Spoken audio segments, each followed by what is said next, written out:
these links with our partners, and of course to learn how to go on with this agenda.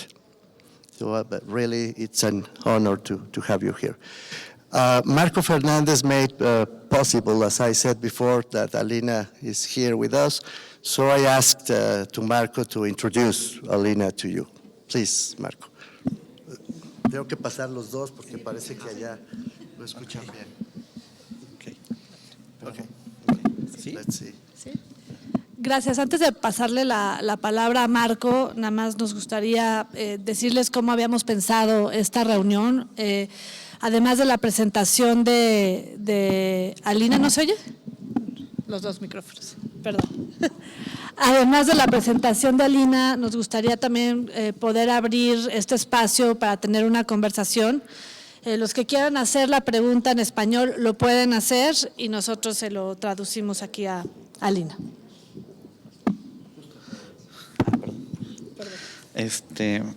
Muy buenos días. En verdad estoy muy contento de poder estar aquí presentando a una de las expertas más importantes en materia anticorrupción.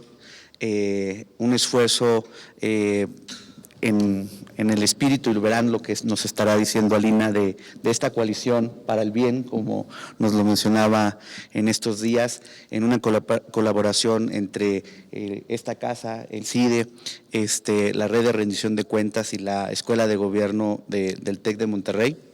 Alina Mungu-Pippidi es profesora de Análisis de Políticas Públicas y Democracia en la Hertie School of Governance en Berlín. Es especialista en temas de buena gobernanza, lucha anticorrupción y democracia. Su trabajo acerca de la gobernanza ha sido citado y aplicado por gobiernos de la Unión Europea. Además, diseñó diversas metodologías de evaluación de la gobernabilidad, sobre todo para evaluar la integridad en las universidades públicas. Preside el Centro Europeo de Investigación para la Lucha contra la Corrupción y la Construcción del Estado, por sus siglas en inglés, ERCAS. Ha tenido diversas becas para la investigación y las ha ejercido en la Harvard University, en la Open Society Institute y la Fulbright Fellowship y el Genmont Fellowship del Instituto Universitario Europeo. Sus trabajos son frecuentemente citados por el Economist, el Financial Times, el Le Monde, International Herald Tribune, el Frankfurt Allgemeine Zeitung, entre otros. Destacan dentro de sus obras A Tale of Two Villages, Nationalism After Communism y este nuevo libro que es precisamente el que vino a presentar durante la semana, The Quest for Good Governance de Cambridge University Press. Sin más preámbulo, doy la palabra a Alina Pippidi. Muchas gracias por estar aquí. Thanks so much for being here. So, yes. If you will. Thank you very much, Marco and Mauricio, for this kind introduction. And thanks everybody for being here. I already seem to have met a few of you, so I really want to thank those in particular who come to listen to me even a second time this week. This is actually an indication for me of the great expectation and of the ferment that seems to be in your society presently, that this topic has become so powerful. So I really hope that you will see a change because of this. This is going to be... Sorry, somebody there is saying that they are not hearing correctly. So this one seems to work. This one seems to work? Yes. Okay. Thank you, Alina. I'll get to this one first. Good, thank you. Okay. So about a year ago, in a tiny post-Soviet country that some of you have probably never heard of, a prime minister dismissed the head of the anti-corruption agency. So he fired him, in plain words, which is what happens frequently with heads of anti-corruption agencies, especially when they start working. In other words, when they start arresting top politicians and top characters in the country. In the case of this particular prime minister, his party head, his boss, the head of the party, had just been arrested by the anti-corruption agency, so the next day he dismissed the head of the anti-corruption agency. However, he didn't say that he dismissed this prosecutor because the prosecutor arrested his boss. What he said was that, I dismiss you because I'm looking in Transparency International Corruption Perception Index, and what I see there is that since you have been a prosecutor, this country has not made any progress. So out with you. Now, if you are a scholar and you are not, a prime minister, you might know that actually using Transparency International Corruption Perception Index to compare countries across years is wrong, simply because the methodology of the index, the way it is built, does not allow you to do this. And this also shows you the number one problem, since this talk is going to be about measurement and about evidence, right? This is what I'm discussing today. I'm not giving the broad outlines of my book. I've done this twice already this week. I'm not going there. I'm just discussing about actually, can you have enough evidence? When can you have enough evidence to promote or to fire an anti-corruption prosecutor? In other words, when can you answer these two big questions? Is corruption going down or up or staying the same? Do we have instruments to answer these questions? Or is our intervention against corruption effective? Does it have an impact or not? Because obviously we need a measurement which is sensitive to change in order to do this. And CPI, which I have just quoted, is not sensitive to change. Neither is the other instrument that we use a lot in research, the World Bank Control of Corruption. Daniel Kaufman has built this. And we researchers, we love it. We love it because it's a principal component extracted from all measurements for one country on corruption. In other words, on most experts' assessments of the country. He just puts them in a basket, shakes them, this principal component, emerges, rescales this, and you have this instrument. I rescale his instrument from 1 to 10, with 10 best control of corruption, which I think is Norway, actually. So Norway is like the best governed country in the world, according to experts. And the country on the bottom, I don't know who it is. I think it's Chad or someone like this. Okay, but the problem is that this 10 compared to this 8 or compared to this 1 doesn't really mean anything to us. It is just what the experts per country thought of the respective country. In some countries, this may be, 50 experts. Many people, for instance, rate Switzerland. And very few people, for instance, rate Vanuatu, right? That's probably 2 bank analysts who deal with it. And therefore, this kind of measurements, what I like about the Kaufman measurement is that it's a transparent measurement. So if experts, for instance, differ, I may consider after this week that Mexico is not doing so bad as Mexicans think, right? It's not as corrupt. So I would say on a scale from 1 to 10, right? Where would you rate Mexico? I presume we are all an anti-corruption community here, so this would be an informed answer, right? Can you please think of your answer right now on a scale from 1 to 10, in which 10 is best control of corruption? Right? No corrupt transactions are taking place at 10. And 1 is maximum corruption. Lots of corruption transactions are taking place. To get anything here, you have to know somebody, bribe somebody, whatever, right? Where would you place your country? Did you think of a number to 1 to 10 now? Did you think of it? Yes? Okay. Somebody already volunteered it. You would say 6, right? What would you say? 4? Any other answers? 1. Okay. So what does Kaufman do? 2.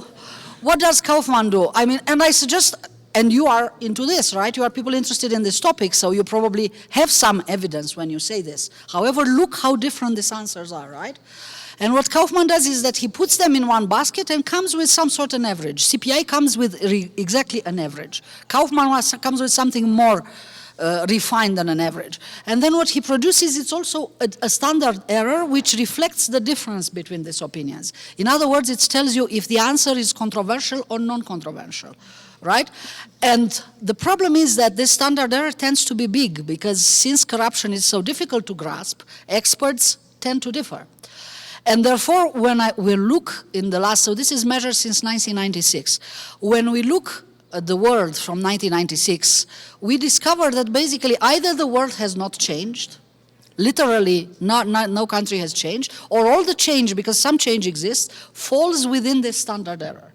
So in other words, it's controversial change. We don't know if countries changed or not. It falls within this.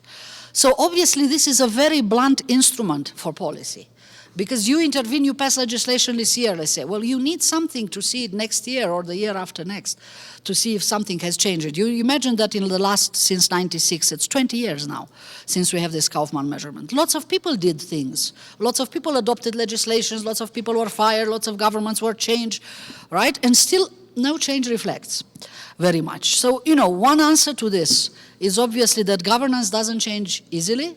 Actually, in my theory, I argue that it is easier to change a political regime than to change what I call a governance regime, that whoever comes to government, the patterns of distribution, if they are to be particularistic, tend very much to stay the same.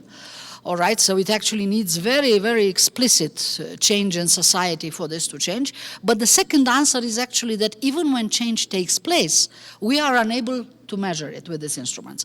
And one of the mandates of our research group, for which the European Commission funded our research, was precisely this, to try to come up with measures which are sensitive to change, sensitive to intervention, and in the third thing, actionable. In other words, if I know this instrument, because, I returned to my Moldovan, now I reveal the country, my Moldovan anti-corruption guy.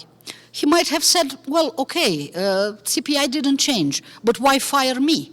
I did my best, I arrested your boss, but nobody else did anything. I asked you to pass this legislation in the past 3 years, you didn't. I asked this other agency to do this, you didn't. So also you have to have an instrument which allows you to go more in depth, to see exactly, to place exactly what changes and what doesn't, right?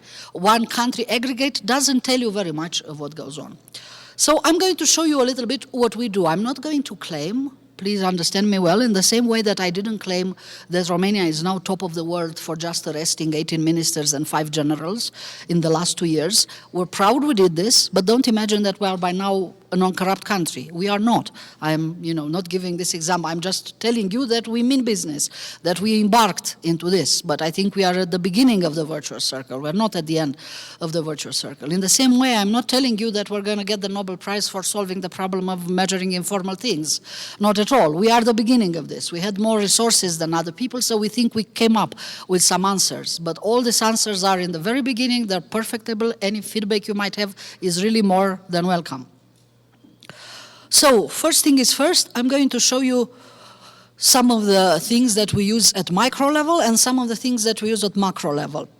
First, I'll start from our definition of corruption, because one reason why we cannot measure corruption is not only its informal character, but because we define it in very different ways, right?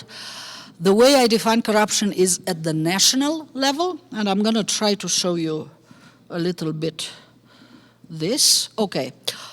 So, corruption is generally defined as abuse of public authority for undue private profit. But that is very general. I mean, what am I talking here? I'm talking country level, I'm talking sector level, I'm talking individual level.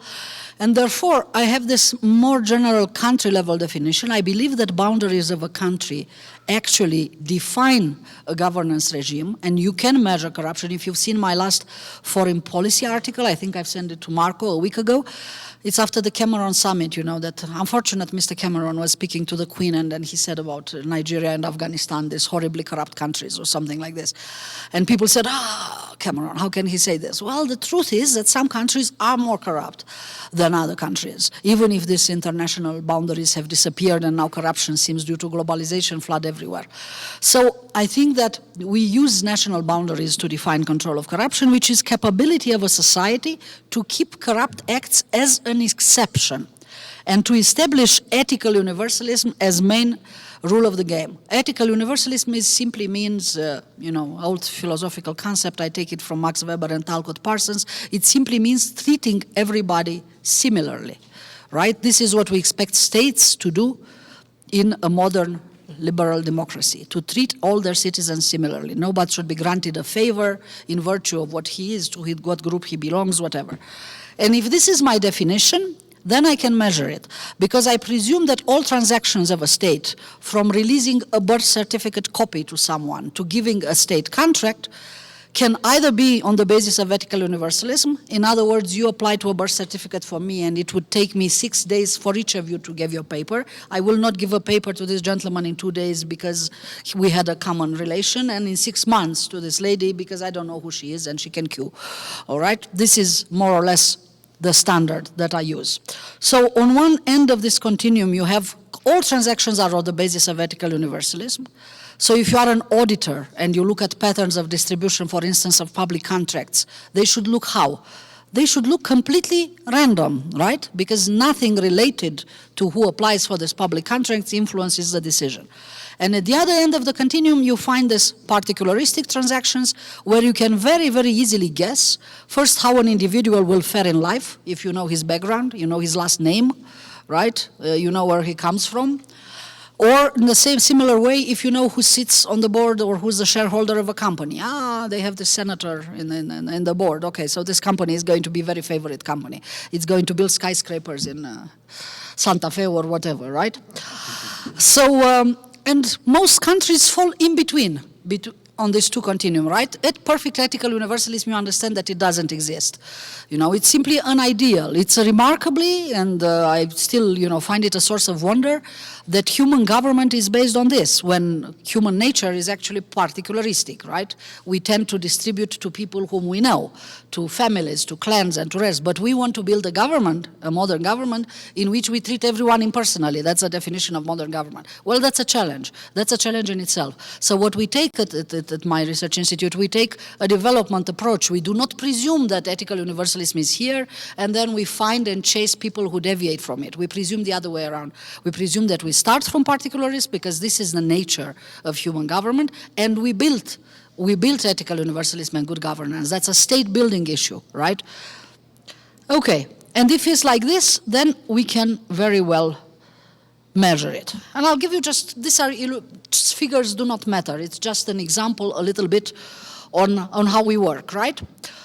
So the whole circle that you see there is the total number of transactions of government. For instance, in government contracts allocation, let's say all government contracts allocation in construction or in IT. This is the first circle on the left-hand corner, right? And I can research this and come up with the conclusion that a part of these contracts were gotten in virtue of connections. People who applied for these contracts were connected to people who actually grant the contracts. A part were given random, right, as they should be, and the part was given on the basis of bribes. People didn't have a contact, but they bribed in order to get the contract, right? And this is how I define the total. And I mean, of course, particularistic connections are those which include both connected and bribes, and normal connections on the basis of ethical universalism, are the random ones. Now, don't look at the figures there. The figures there are more or less like my country would look like, right? This is how my country looks like. I've done this numerous surveys, so I have this evidence. Contracts are not the only thing, Public service allocation to citizens. World Bank does a lot of surveys on this, and we also do. I've done a survey in 5 countries, for instance. This is how I actually started to have a hint of this theory. I've done a survey in 5 countries when I asked people, did you use this or this service? Yes, they said they used it. Did you know somebody at the doctor, at the city hall or whatever, right? And then did you give something to make the service work? I mean, something extra, right? Did you give a gift or something to make the service work? And were you happy with the service? In the end, what did you receive? And this made me feel, meanwhile, many people replicated the surveys, and only connected people really seem to be doing very well. Only connected people get the most of the service. People who bribe are less satisfied. They make, the state work a little bit for them, but not so satisfactorily. And people who don't have money for bribes and don't have connections are simply deprived. They are the big losers of corruption. Their number varies from country to country, but the poorer a country, the largest is the number of people who actually cannot get by. The state doesn't work for them. Public resources go elsewhere. The third category of things is allocations to subnational government. We live in modern governments, and we should all have some formula, some algorithm by which money are distributed, right? In federalism, you have your own formula. In unitary states, we have our formulas. But nevertheless, a formula exists, and money should be attributed according to the formula, right? But what you find in particularistic countries is that if I am in Ghana, as one of my students has done a dissertation, if I'm in Ghana and I'm a mayor and I am in the same tribe as the Ghana president, I will get a lot of money. I'll have money for schools, I'll have money for bridges. all right? But if I'm in another tribe, then I won't get anything, all right? So people won't even re-elect me in the end. They will prefer to elect someone with ties to government. In Romania in 2004, when I really started dropping other things and just getting care of corruption because it had become unbearable, 80% of mayors had changed during their tenure to the government party, from whatever party they were, because otherwise they would not receive any funds and they would not have been re-elected. Now, what is the point of holding elections anymore if this happens? It becomes ridiculous, right? Why have elections if only people who are in the government party get funds? So it's quite important to monitor particularism in these fiscal transfers as well. Finally, favoritism in legislation. Favoritism in legislation, I do quite little of this. In corrupt countries, it's very easy to do. For instance, this friend of mine who was Minister of Justice for 2 years, she received bills like this, which said these 7 companies are exempt from bankruptcy law. Plain and simple, right? That's favorism in legislation. And of course, she didn't sign these bills. And therefore, eventually, they fired her, okay? So she's in the European Parliament now. She was unable to, for them to run their business with a Minister of Justice who didn't sign this kind of bills. But this can be far more subtle, as you know. And it's a lot of people who work on lobby, particularly in advanced democracy, who look at this as favoritism in legislation. And they actually find that far more legislation is not universal. It's particular than you would expect. We make only one exception to this. This one exception is affirmative action. So affirmative action is particularism which is allowed, right? Because it's meant to redress discrimination. Okay, let me give you just some quick examples to see how this can be done. I like this slide in particular because in 10 years since I've been showing it, history really changed a lot. What you see on the left are Romanian construction companies, when what you see on the right are multinational, international, European companies, active for the space of 10 years in Romania. At about in between this interval, Romania joins the European Union, in other words, a common market, where even more than anywhere else, you would expect everybody to be treated similarly, right? And what you see is that, for instance, in the left, in 2000, you see the profit and the gross profit rate of these companies. Even in the years when there was an economic crisis, for instance, in 2009, when the whole construction sector contracts in the country, these companies, these Romanian companies, which as a ground rule have 1 or 2 employees, and they're based in somebody's studio, this is their headquarters, and they have profit rates of 30–40%. Why? Because they get all the big public contracts for infrastructure, all of them. And what you see on the right-hand side are companies such as Astaldi or Strabag or EADS, Bouygues, this big French company, and they all contract, as it will happen normally when construction sector contracts in general, right? Now this slide shows how chronic capitalism works in corrupt countries, in which actually some of these companies on the left are simply created by officials. They call their friends and simply, make up this company, so I'll give you the money. But however, due to this powerful environment, the fact that Romania joined the European Union, I went with this slide around. I first show it to ambassadors in the country, then I show it to Brussels, then I show it to OECD, and I can tell you that all the owners on the left, literally all of them, for the past 1.5 years only, for 7 years I've just been showing this, they're all in jail. Strange enough, it worked mostly for the owners. From the politicians who gave them contracts, only 2 are in jail, but the others are indicted, most of them. So nobody builds anything anymore because they don't know how to build unless they give money to their favorite company. All buildings are stuck, and people now say that anti-corruption is hindering the development of the country. Okay, this is the subnational example, transfers at subnational level. Very fast, this is floods and natural emergency money divided by party. So first we extract everything which is related to floods, because floods are documentable, you know where floods are. And what is left you aggregate, and then we divided it by party. And you see there a red government, which is socialist, a blue government, which is liberal, and an orange center-right government. And what you see in the first row compared to the second row is the disproportion. So the red mayors got to themselves 49% of the fund because they were in government, and they represented 36% of the population at the time. The blue ones had a minority government, the liberals, so they got 45% of the floods money, and it's 2008. If you look up there, you will see this very tall column. This is an extra budgetary fund. This is a fund which is not even approved by Parliament. So they put it as an emergency fund in the budget, and then during the year they increase it exponentially because now it's an emergency, so government should be able to act in emergency.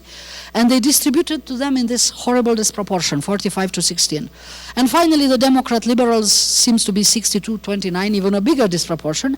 But this is because the money go down. Crisis hits, there are no longer so many money in the budget, so they have to increase the disproportion to pay their mayors, right?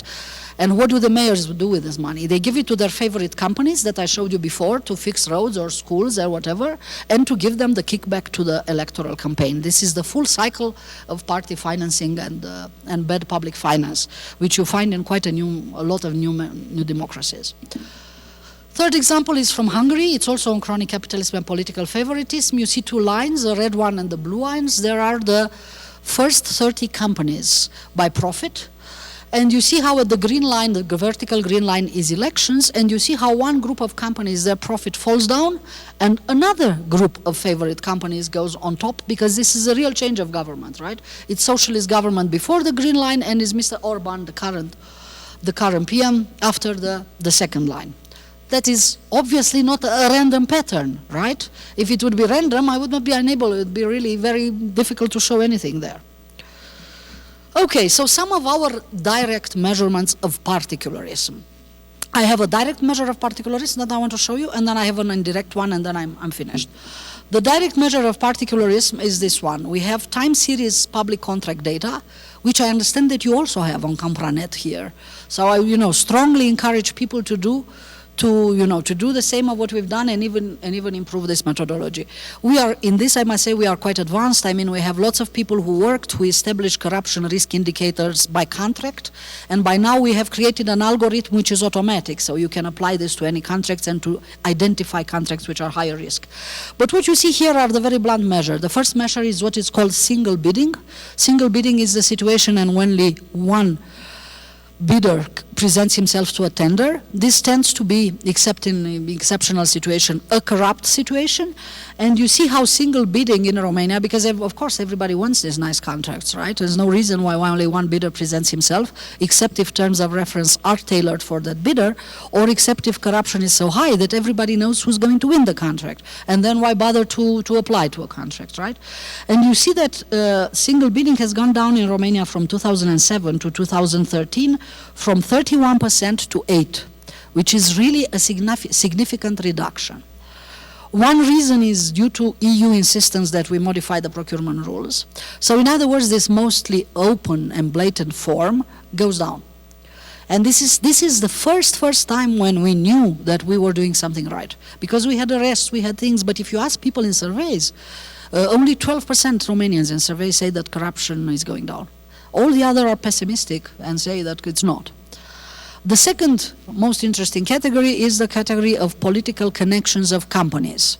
So these are contracts where we find evidence of a political connection. How? Well, in the same way that you are trying now, and I really hope that you succeed, passing legislation which would make every elected and non-elected civil servant official compile a mandatory and transparent statement of assets and interests. In other words, you can see the companies, the businesses, where officials have an interest, or they had an interest, because we have the statement of assets, we adopted them in 2004.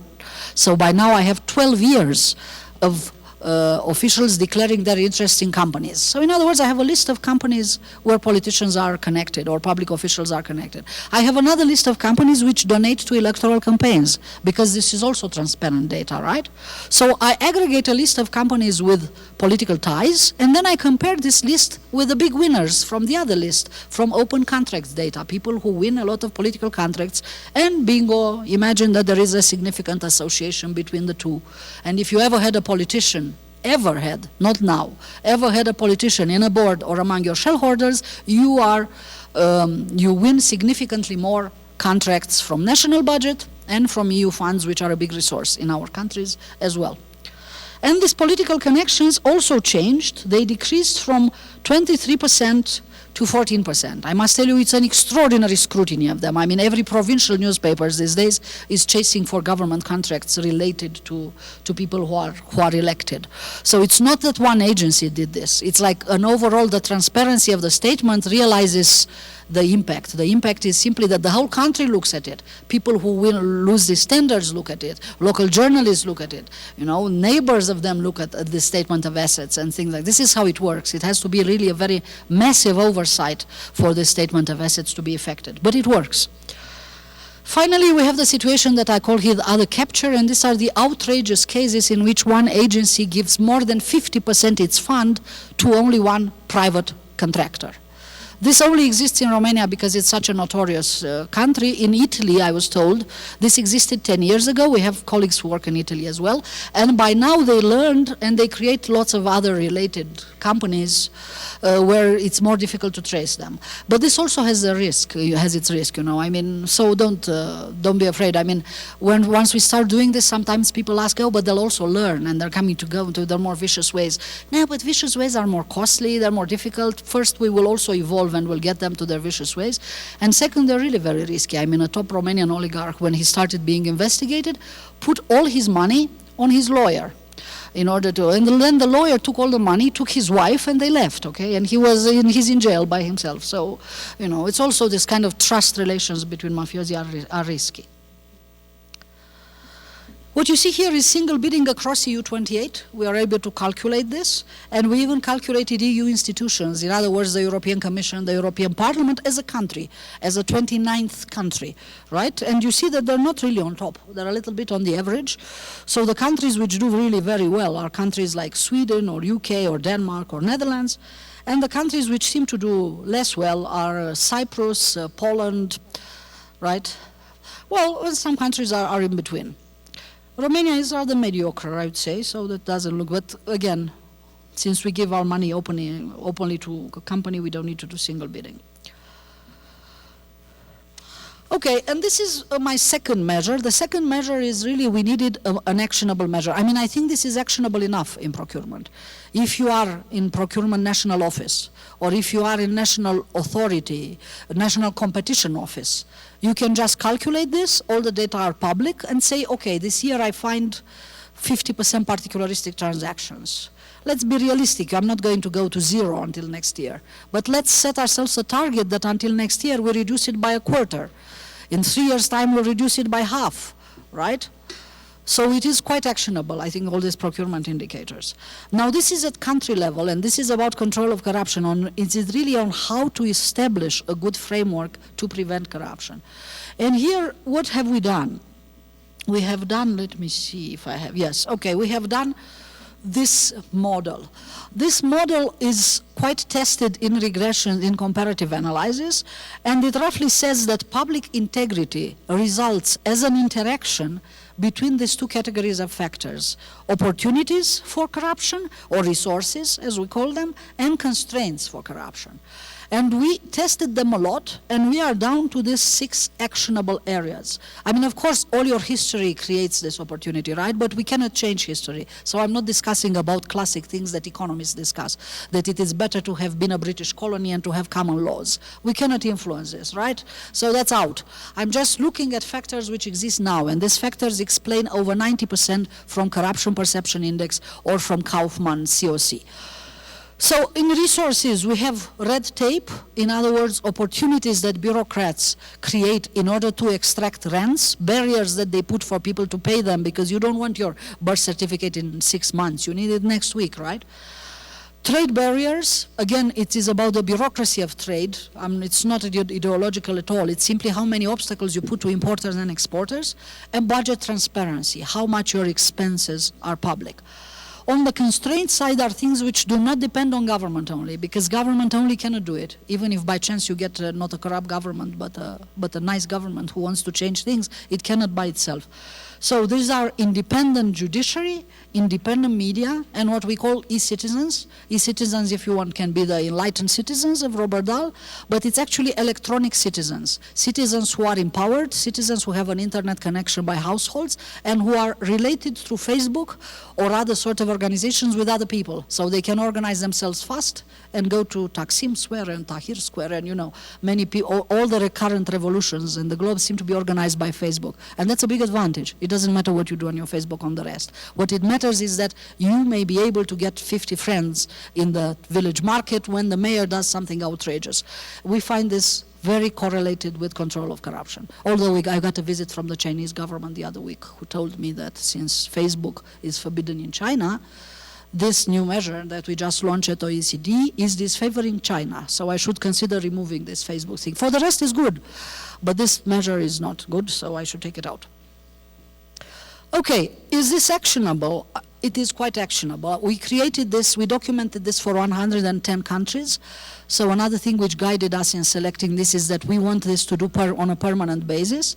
And what you see here is this webpage, integrityindex.org, where you can see all the 6 components per country. I showed in my previous lecture 2 days ago, I showed the situation of Mexico in a Latin American context. I'm not going to show it now, unless somebody wants to see it, but you can calculate it yourself. I mean, it's an interactive page. You go there, you compare any country you want on the average region, on the average country.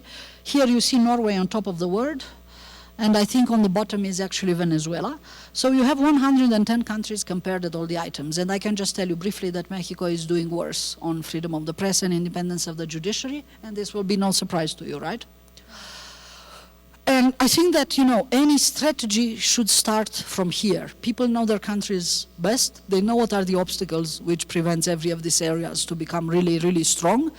This is the evidence that we could collect. We tested lots of other things that we don't think work. They don't work because this enabling framework for control of corruption, this should be seen rather as an enabling framework. Right? If these things don't work, if you don't have a reasonable interaction of these 6 factors, nothing that you do, whatever legislation you adopt, whatever prosecutors you have, they will not succeed. So good governance is a broad strategy, and here are the instruments to start some evidence-based planning on how to get there. Thank you.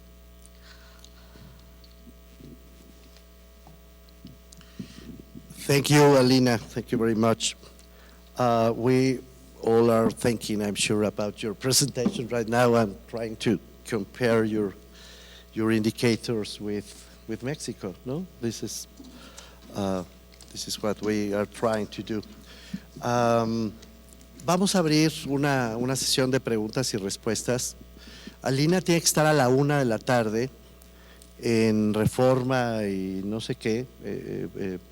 No sé la verdad la dirección exacta, pero ir a Reforma a esta hora es una cosa bastante complicada, como todas y todos sabemos, y va a haber marchas, o sea que creo que podemos tomar unas preguntas y acto seguido intentar una buena traducción de las preguntas y pedirle a Alina que se quede con nosotros 30 minutes more, perhaps. Alina, is that possible?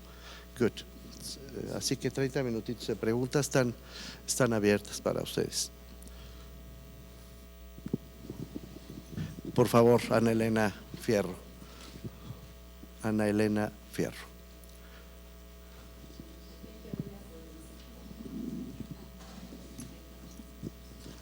Hi, I'm Ana Fierro. I'm a professor here at CIDE.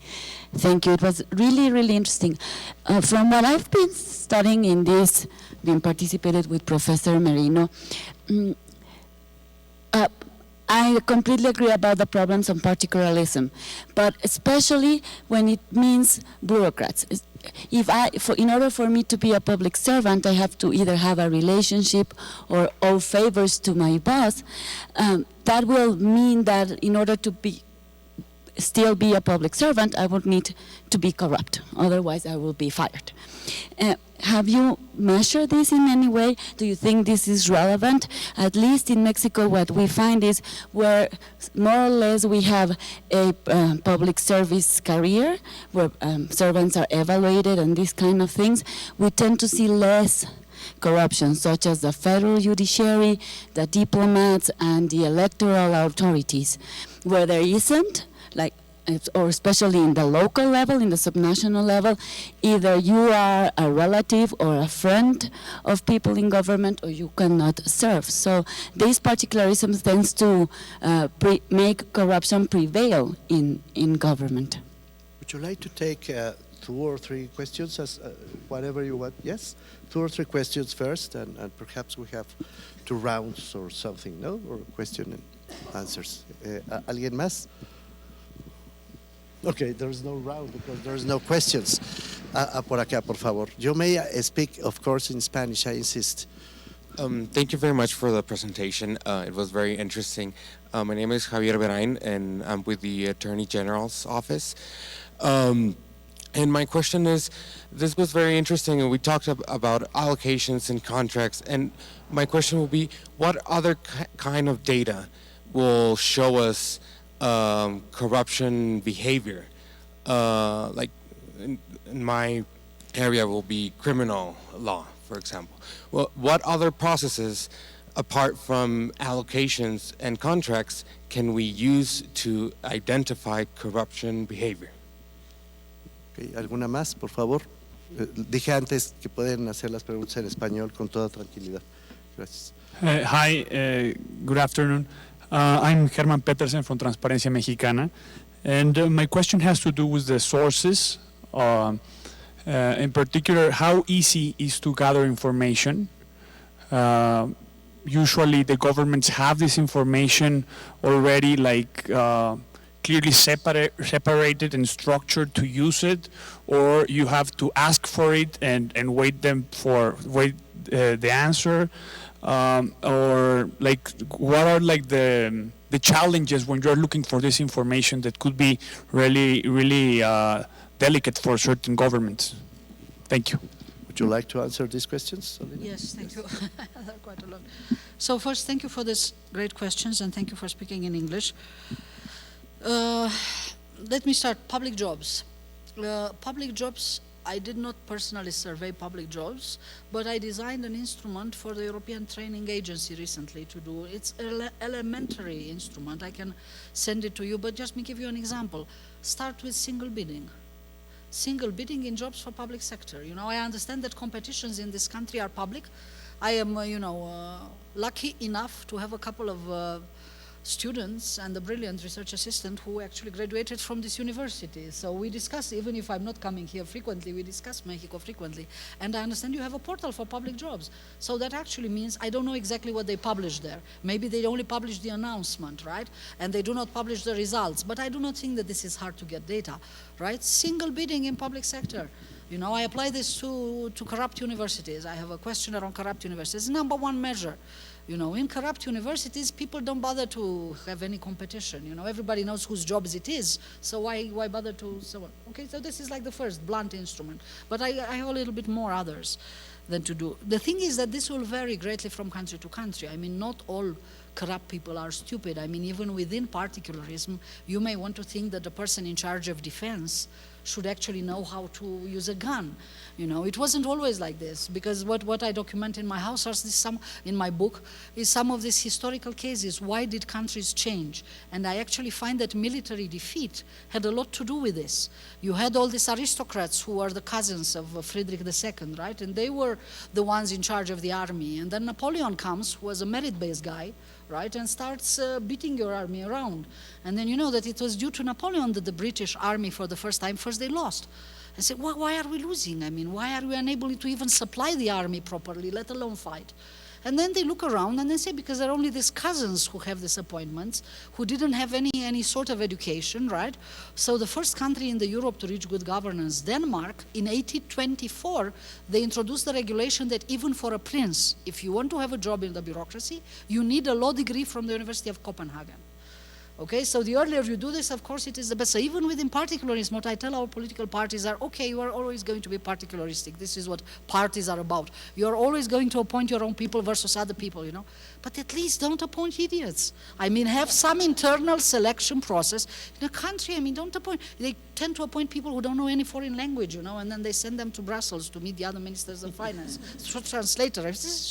You see what I mean, okay? So, I mean, of course, you know, ethical universalism and party politics don't go well together.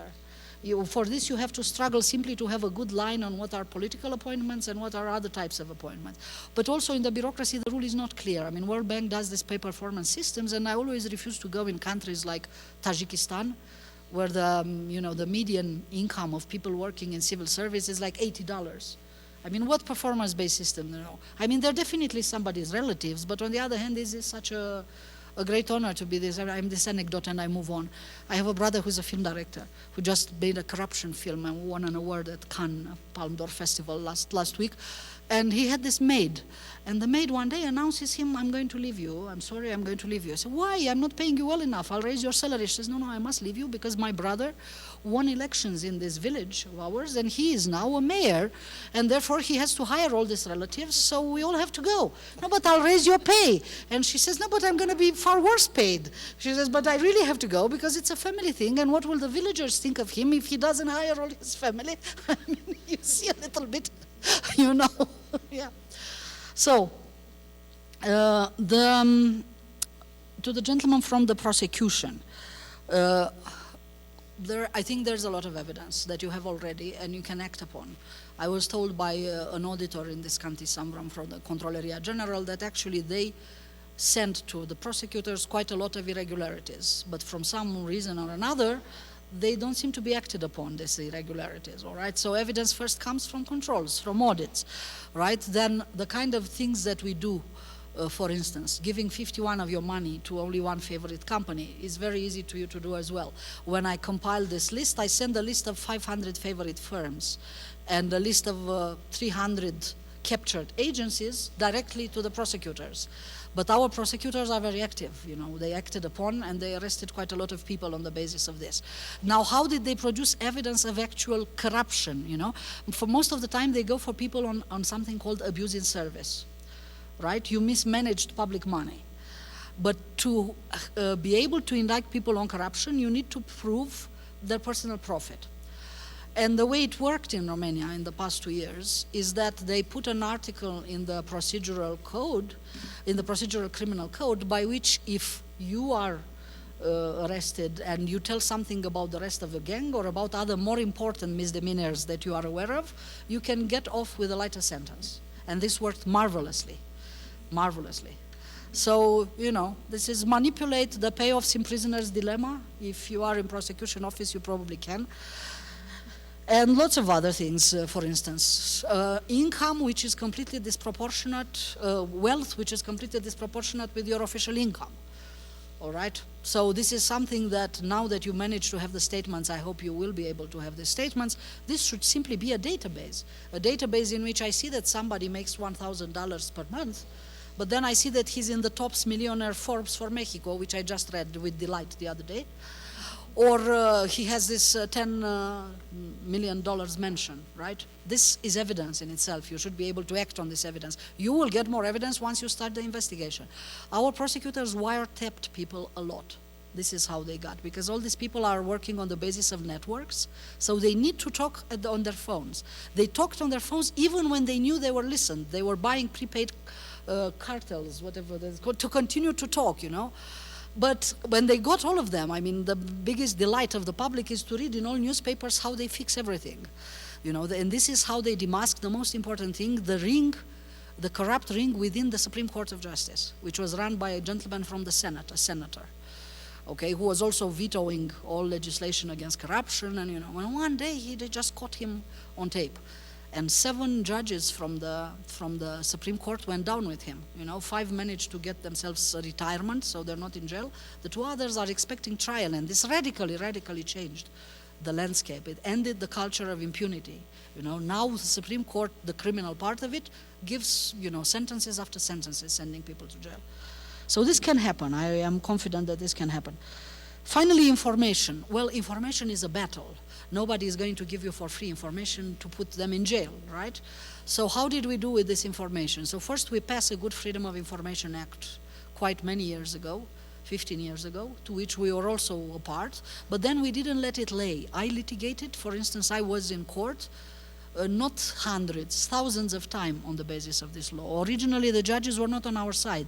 The first sentence I got was telling me that it's normal to have the pollution of the water secret. This was the very first sentence in the first court. And I appealed that. And we won that first particular case. And now what I created on this very popular anti-corruption webpage, I created an app. So everybody sends information requests to everywhere. We documented a long list of public authorities, longer than the government has. The government doesn't have as any emails of their own public authorities as we managed to put together hand by hand. It's very tedious. What I showed you on public allocations on the emergency fund, I wrote a request for information and they gave me one by one those allocations. It is really my devoted research staff which put them together into that aggregate that you have seen. It's not open data. From now on, it's going to be open data. All right, more and more, it's a demand. But this is how it works. And now people send basically requests for information through my app. So in other words, it's me who signed the request for information. And therefore, elected officials know that if they deny it, I'll go to court. I'll automatically, and they also know that I have a great record in winning in court. So we have a very reasonable response rate. And then, of course, I cannot go to court in all cases, but I always select strategic cases. I also do a lot of strategic litigation. And I also push the law to its margins, you know, not only to go on information, but where I think that this will really, that I will expose by that information the way they do things, which I think has to change. You know, so I go against how they fake regulations for entries for public jobs. I went into one of these and we won. You know, we made a minister resign due to this. So, in other words, information collection first, it has to be the first thing you report in every paper that you write, even an academic paper. How you got, how difficult or how easy it was to get by the information is a part of the story. And it will also change the world in the moment when you manage to report it with sufficient publicity, because all this data should be open. Thank you, Alina. We should take another round, no? If you don't mind. Yes? Okay, Marco Fernandez. Precisely a follow-up of the last point that you mentioned. In one of your graphs, you have the companies that are politically connected. And I would like if you could expand a little bit, how do you develop that indicator? Because I'm sure that that is related to the discussion that is taking place nowadays in Mexico. Make public or not public the asset declaration of public officials. I mean, is the only way that we are going to be able precisely to develop these kind of indicators and show clearly that there are public connected companies is through the publicity of these asset declarations. I mean, otherwise, I mean, hidden is going to be very hard. I mean, so far, it seems that the authorities, both in the federal government and the Auditor General Office, have been very incompetent to use these asset declarations to really make investigations of corruption. Therefore, if I understand correctly your indicator, this portrays why the publicity of these documents is key to document corruption. Thank you. Do you take some more? If someone, por favor. Ahí viene el micrófono. Gracias. Thank you so much for your presentation. I found it very interesting and useful in thinking about some of the challenges. One of the questions I have is what you laid out here are indicators of measurement, and there's still an outstanding question of perception. And I think when you start to talk about processes, the average public isn't as focused on processes as a measurement, and so you still have this question of perception. And are there ways to link more closely the measurement and the data to in a way, or to get them to the public in a way to understand more about the changes to the processes that really have an impact on the measurements themselves? Gracias. Una tercera pregunta, ¿alguien más? Sospecho que va a ser la última oportunidad de hacerlo, así que piénsenlo bien. ¿Alguien más? Por favor. Perdona, Hello. ¿si puedes decir tu nombre, sí? Okay, my name is Andrea Calderon. I come here from Flaxo. I am writing or trying to write my dissertation about the national anti-corruption system, and what I'm having trouble with is right now we don't have a lot of tools to measure the evolution if we're going in the right way.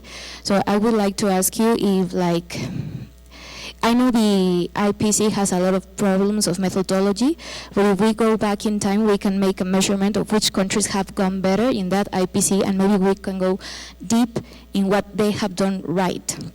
So in order to Mexico to try to emulate what they are doing correctly. But I would like to ask you, which would be your recommendation as a public policy issue to go in the right way in order to create a good anti-corruption system here in Mexico?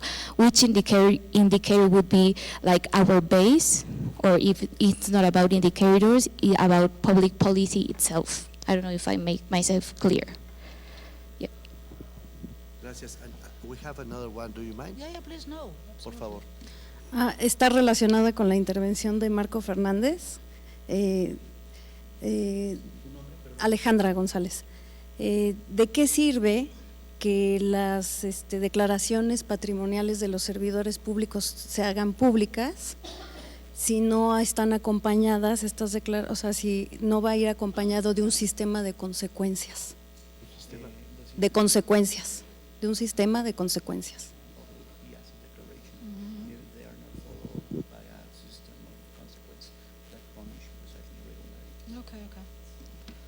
Alina? Yeah, okay, thank you very much. I will start with this asset declaration because it also ties with what Marco said. So, in my experience, so first, I'll tell you the truth. We are in an academic community here, although we do have some policymakers, right? When I test the asset declarations in all the 180 countries in the database, they are insignificant. In other words, countries which have financial disclosures do not seem to be less corrupt or to have progressed more than countries which don't. However, after we remove the developed countries out of this, countries which are doing very well on rule of law, and we remain only with countries which don't do well to the rule of law, then the asset declarations become significant. So in other words, you know, coming to your question, don't say we adopt this and then rule of law will work. This is a compensation for the lack of rule of law, the public character of statements. They will simply allow people from all over the country to become angry, roughly, right? To vote people out of office, to come down and, you know, stage demonstrations, to do all kind of other protest things which will make this asset declaration. That is why their public character is fundamental. If they're not going to be public, don't do them. You will only give me another element which will go into my statistics and will make them insignificant, right? They only have a value if they are transparent. They only have a value if they are exhaustive, because, you know, corrupt people are very inventive. They hide their monies in really very worse way. And this is not just politicians, right? I've seen a paper from China which is using very similar methodology. It was last September at APSA. And the equivalent of my politicians, for them, they were top managers, top executive in the public sector. Because in China, they also, I mean, this would be the best example for you in the parliament. I mean, come on, China can make its public officials of the party, you know, and we consider this unique party to have been low in accountability, right? It's a one-party system, and they can compile and have public their statement of interest, and you, Mexico, you cannot. I mean, definitely, you want to do better than China, right? Okay, so use this example, and this guy and also contracts are open, public procurement contracts are open and open data. So this young scholar, someone like you was doing a dissertation, was able to put the two together, and again, bingo, significant association, right? It was called Friends with Benefits. It was a very good paper. Friends with Benefits. You can just look it up on the APSA website of last year. Friends with Benefits simply means that who gives contracts tends to give more contracts to his friends, right? I documented political connection because in our country it's mostly the party which is the vehicle of particularism, which actually means that we're a democracy. This is how all democracies also started, and then they evolved. And we hope to evolve as well, right? This is why I documented this. But even before authorities act on it, there is something you can do. In fact, we made authorities act on it in Romania due to what we've done. In 2004, I made, during electoral campaign, a big documentation of all candidates for parliament. There were no statements of assets at the time. So in order to know to what companies they were related, we took data from the Register of Commerce. That was not completely open. You had to pay for information of shareholders. But I built this informal network of journalists. Some of them actually worked in some of the worst of corrupt newspapers, blackmail media in the country, but they were good journalists, and I never disclosed their names. I was taken to court 10 times to disclose their name, and I never gave their names. And we used these sources from Register of Commerce, and we came up with connections of politicians to businesses. And we blacklisted all politicians who are having too much an income compared to their too much wealth compared to their official income, who had companies which ran for public contracts. We didn't even know if there was, any bribing going on. But the simple fact that you are a politician and your company goes to money from when you are in power, we consider this to be potential conflict of interest. So we blacklisted them. We told parties we do this. It was this huge naming and shaming campaign. Parties agreed because they thought nothing much is going to come out of it, but we manipulated the agenda and we unseated a government party which had 20% lead in polls due to this campaign. We spread 2 million flyers to people's constituency telling them, you don't want to vote for these 5 guys who share these characteristics. We never said they were corrupt because we knew we were going to court. We went to court anyway, but far less than we could have. We just said these 5 politicians have fortunes disproportionate with their income, they have done this or they have done that. We do not recommend you to vote for them. 2 million is a lot in Romania. In Mexico, it will probably be nothing to spread 2 million flyers. We had a lot of students, volunteers who do this. And a few years later, following this big success, a national integrity agency was created. First, the statement of assets was adopted after this. So what we have done informally, from then on became mandatory. And they all had to do it. This took a lot of bargaining and again of blackmailing of political parties, but it worked in the end. We adopted a good statement of interest where they had to put also their jewelry, the paintings, because they put money into, can't imagine, and also their wives, their wife's statement. It's normal to read all their banking accounts from all the banks, they're listed there. So journalists, the day when they're renewed, all the media just sits there with their eyes to see, he borrowed money, he did this, he did that, and this is how you catch them, otherwise, and they had to become very attentive, but we caught a lot of them. The Minister of Finance fell last March. He had no other things to do with the money. There's no way of putting it anywhere, right, due to the fact that we narrowed down the space. Plus, EU destroyed Cyprus, when most of our people, Cyprus was our Virgin Islands in Romania, so they destroyed Cyprus. So the guy was caught with Matisses and Renoirs and Gauguins stacked under his bed, if you can imagine. He was sleeping virtually on millions in paintings, because there was no other way to put all the money from his bribes. Okay, and the third question on what makes anti-corruption, your dissertation on anti-corruption. I know you also had a question on objective. People understand these measures. So people understand very well these measures. Actually, people know. The reason why people are so pessimistic in surveys is not that they're paranoid. A few of them are paranoid, and I test that. I'm a former political psychologist, so I always look why people say this or that, for instance. And I try to remove, for instance, people who also think, people who are the most radical, who say everybody is corrupt. Those are probably paranoid. But even if you remove them, you would be surprised with what huge majorities we have these days. We have 2/3 of people saying everywhere that success in life is due to connections and favoritism and not due to merit, both in public and in private sector. And people knew about the Panama Papers. People knew that some other people, more privileged, they're not paying taxes before the Panama Papers were issued. This was only confirmation, so to speak. So I, publish these public contracts. This is probably abstract. I don't do this for newspapers. But the procurement data, all the rest, people understand it very well. Actually, it's people who are the main informants. I build this website so that people tell us what goes on. Same with statement of assets. You publish it. You cannot work. What investigative capacity you have to check on assets of, 20,000 officials. But their neighbors know. Their neighbors would know, there is someone out there who knows. If you send a good signal through a huge media potential that the neighbors to tell you, is this true? This guy is really, driving a Citroën, or is this guy going around in a Hummer? Once I made a competition, send us the best pictures of nicest cars of politicians, and everyone was out there with a smartphone kept. And people are motivated in this. As to your dissertation, what I try to tell you is that there is something called Global Integrity Index. Have you heard of it? You have to translate for this lady, I think. Sorry, yes.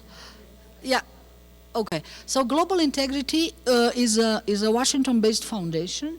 The index has disappeared. They have done it until 2 years ago. Who is exactly looking at legislative framework? In the same way that I'm looking at this enabling framework, only I arrived at this by doing regressions, and in the end I build the index by taking the 6 correlated area and extracting a principal component out of them. They just take the regular lawyerish way. They look at everything which could be considered anti-corruption legislation, and they rate a country. They say, you have this conflict of interest legislation, you have this legislation, and they used to give it a number of points. The reason they gave up the index is that after the first attempts and the post-publishing, they actually discovered that the most corrupt countries in the world have the most comprehensive legislation against corruption. I mean, one reason, of course, is that the countries adopted this in order to clear themselves, but it's not only this. It's that it's the easiest thing in a way is to pass legislation and then to hide behind it and say, yeah, but we have this and we have this and we don't need this. Then they were very well-meaning people, these global integrity people, so next time they added something which was called implementation of legislation. And then they started measuring a very interesting indicator where quite a lot remains to be done, so those of you who did dissertations, here is an area where very little academic work exists, something called implementation gap. I mean, you adopted like the most fabulous legislation, but then you don't do anything. I mean, who was on top of the world on implementation gap and on best anti-corruption legislation? There were Romania, Bulgaria, and Macedonia, 3 countries which were negotiating to join EU. And since EU is so demanding, you are giving this whole list of legislation to adopt. All right, and in the same time, they were on top of corruption, all these 3 countries, okay? So this shows you the contradiction.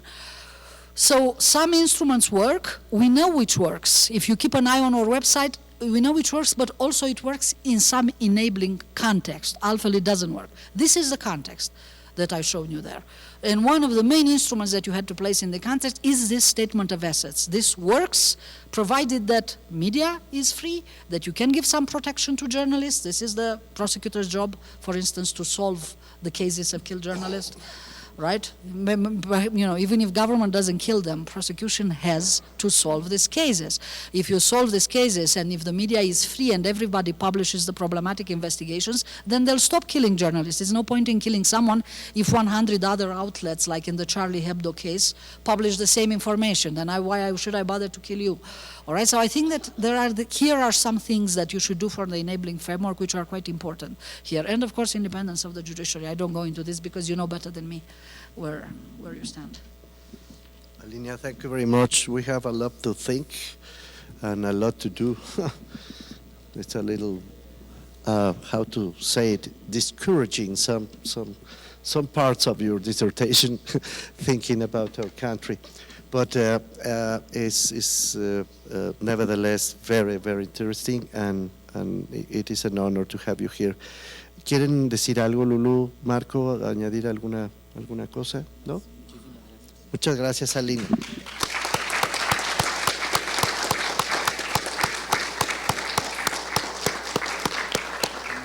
Y gracias a todos ustedes por haber venido, están todos en su casa. Muchas gracias. Judiciary.